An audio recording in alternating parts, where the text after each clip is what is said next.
I know a lot of you guys out there are just now receiving your Analogue Pocket, or you are receiving them soon, so I wanted to continue showcasing the updates to OpenFPGA with the Pocket that I think really gives the system a ton of added value. Now recently we did have some updates that I talked about in the video, like the Pokemon Mini Core and the addition of super graphics to the PC Engine core, but it seems like these updates and new cores are non-stop. So I wanted to share with you some interesting stuff that has recently released. So as always, I ran my auto updater, which is simple to do and get going. Just download it, put the executable on the root of the micro SD card that you're going to be using, and it will download and update all the cores that are available, including grabbing the latest update for the Pocket itself from Analogue. Very convenient, but also any of the publicly available arcade cores will be completely set up and ready to go for you to play. Now, any of the consoles and handheld cores will download the files needed to run the games, like your required BIOS files. You just need to include the ROMs. They go into the common folder for each console within the assets folder. So let's get into the new stuff that has become available. Spiritualized 1997 has recently dropped a bunch of new cores that I think people will find interesting. Some obscure stuff and some mainstream systems. So we got things like Intellivision, which requires your ROMs to be in the .intv file format. Then things like Atari 2600, so you could revisit playing E.T., which I had as a kid back in the day and never really thought it was an especially bad game like a lot of people seem to think. It actually was a lot more involved than most games of its time. You just had to figure out what you needed to do. I had fun with it. Then we got a Atari 7800. With this, you could play some interesting stuff like Ninja Golf or the horrible port of Double Dragon. Then we got some oddball stuff like Adventure Vision, Arcadia 2001, Channel F, Creative Vision, Super Vision. There's a lot of visions here. Video Brain and Game King. I mean, it's oddball stuff to me anyway, but moving on, we also got ColecoVision, which I do enjoy checking out the homebrew games that have been released for it. There's a lot of cool stuff there. Now, Spiritualized also released his Genesis core, so now we have two options to load Genesis games. But I'd imagine this version is possibly based on the Mega SG FPGA core, where the other that we have is a port of the Mr. core. But either way, both of them seem to work fine for me. I haven't had any issues. Now, I'll post a link in the description so you can see the entire inventory available of all the cores that are out there, just in case, I haven't mentioned something here or in a previous video. But there are two more things I want to talk about that have been released recently. So we just got a core specifically for Super Game Boy. This is really cool in my opinion. I mean, I loved the Super Game Boy back in the day. Just pop it into your Super Nintendo, toss in a Game Boy game, and essentially you had a consoleized Game Boy that had some, customizations you could do. But some games were designed to take advantage of this hardware. Not all equally so, but plenty of games had special enhancements. I think the most common would be like a special custom bezel, different color schemes for different levels, type of thing.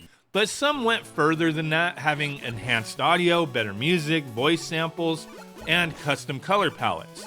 There was even a number of games that you could play two players directly through the Super Nintendo. Just have two controllers plugged in, you can play a bunch of fighting games on your TV. Yeah, I mean, most of those games have Super Nintendo versions, but it's still kind of cool. I think Killer Instinct on the Game Boy plays extremely well, better than pretty much any other fighting game on the Game Boy in my opinion. But yeah, moving on. Well, actually, kind of not moving on. Still talking about multiplayer. We even have a game on the Super Game Boy that didn't have link support on the Game Boy, but had an exclusive up to 4-player mode on the Super Game Boy, Wario Blast. Still kind of annoys me to this day because I remember buying 2 copies of that game thinking it was multiplayer back when it came out. But no, just on the Super Game Boy.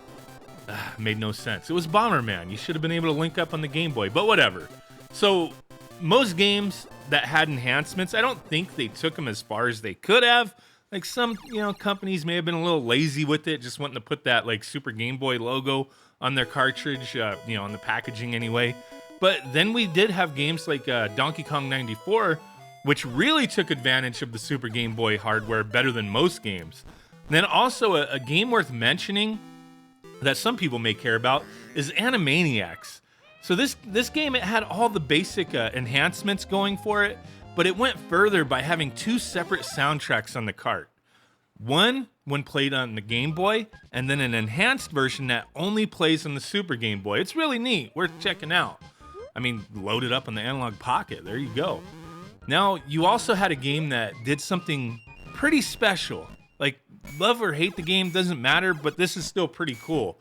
Space Invaders for the Game Boy, it had an extra mode when you used it on the Super Game Boy, arcade mode. So this actually loaded a Super Nintendo version of the game into the system's memory instead of the standard Game Boy version with enhancements. So it's a Super Nintendo game on a Game Boy cartridge. Kind of crazy. I mean, it would have been really cool to see a lot more developers do stuff like that with the Super Game Boy, but yeah, you got Space Invaders, check it out. So everything that I just showed and talked about is now playable on the Analogue Pocket, both docked and in handheld mode. I mean, in handheld mode, the bezels, enhancements, they'll still display. So either way you play, it's going to be the same. Now, before we wrap this video up, there's one last update I wanted to mention that I think is awesome. To me, anyway. I think a lot of you guys might find this cool as well. The Super Nintendo core from AG23. It just got an update a few days ago. And with this update, the Pocket version of the core is now pretty much identical to the Mr. version with all the physical chips now supported. So on top of all those chips, we now have real-time clock support, full PAL support, and then like you can emulate mouse support with the D-pad or analog sticks if you're using a controller that has them anyway. So with all that, with this update to the Super Nintendo core, you can now play the one SPC 7110 chip game that also had real-time clock support, which was Far East of Eden 0. This is a game that's still not working on the SD2 SNES Pro flash cart. The chip's yet to be implemented there. So I think it's really cool to have it here, and definitely a game worth playing. If you were like a fan of Super Nintendo RPGs back in the 90s, it's a really good game, and there is an English translated version out there available. So there you go. Some updates to the Analogue Pocket. A lot of cool stuff constantly coming out. I've been getting a lot more use out of this thing than I initially thought. Like, I bought it to play my cartridges on. So yeah, I really do think with all these cores coming out, it's a lot of added value. So I just want to keep you guys up to date on the things that are going on out there. As I know, like I said, a lot of you guys are waiting on your Pocket. Some of you guys have them coming in. I see those messages every day, like I just got my Pocket. Oh, thanks for the video type of thing. So yeah, I'm going to continue posting these updates to keep you guys informed. Really do appreciate you. Thanks for watching. Bye.